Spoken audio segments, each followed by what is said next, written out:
Moore, Oklahoma has lost so much. 24 lives, thousands of homes, entire schools.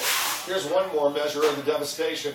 Moore sits in horse country, and tonight, many breeders and trainers and others who love these majestic animals are grieving over their losses. Here's Gary Tucker. Painful lacerations cover Duke's body as he gets treated by a veterinarian at the horse hospital only a couple of miles away from where the tornado came through. Hundreds of horses were killed and hundreds of others injured in the Moore, Oklahoma twister, according to the doctors and staff at this hospital. It's horrific, but you have to go to a different place. You can't be in an emotional state. You have to just be in that place where there's no emotion there at all. You know what has to be done. You have to do what has to be done, and you can't be thinking about the what ifs.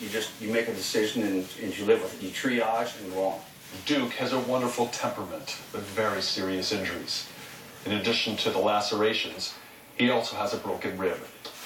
Doctors are doing the best they can to try to save his life. They're working hard to take care of Samantha and Nancy, both covered with lacerations too.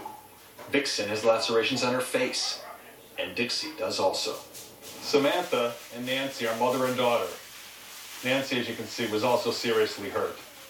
She's only about 60 days old. The tornado tore through this fertile horse country.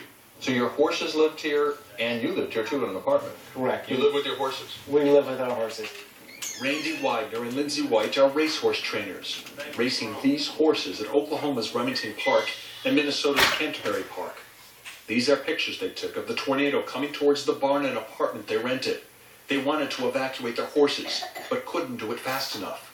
When they came back, the barns were destroyed, and all 12 of their racehorses were killed. As soon as we get dressed, we come out, give them breakfast, and then we go in and eat. Tell me your favorite horses. Buying Corona.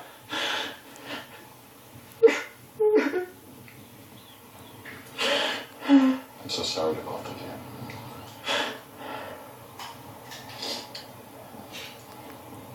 you. Buying Corona was a filly that we saw her run for her first time at Canterbury Park last year. And we saw a lot of potential in her. And we went and bought her. She was like a daughter to me. Oh, yeah. She was, in every sense of the way. And this was that horse buying Corona. But not all is lost here. These fields will be cleared, and Duke and the other injured horses will hopefully be back on them, recovering, along with the rest of Moore, Oklahoma. And Gary's joining us now live from Moore. Gary, how did the horses end up at that facility? Wolf doctors and volunteers drove all over the neighborhoods here in Moore looking for horses who were by themselves, who were injured, and then brought them to the hospital. And that leads me to the amazing story of Samantha and Nancy, the two horses I just showed you. They did not know they were mother and daughter. They came at 2 separate times to the hospital. They only realized that they were a mare and foal, a mother and daughter, when Nancy started nursing with Samantha. These stories are so powerful. All right, Gary, thanks very, very much. A British fighter jet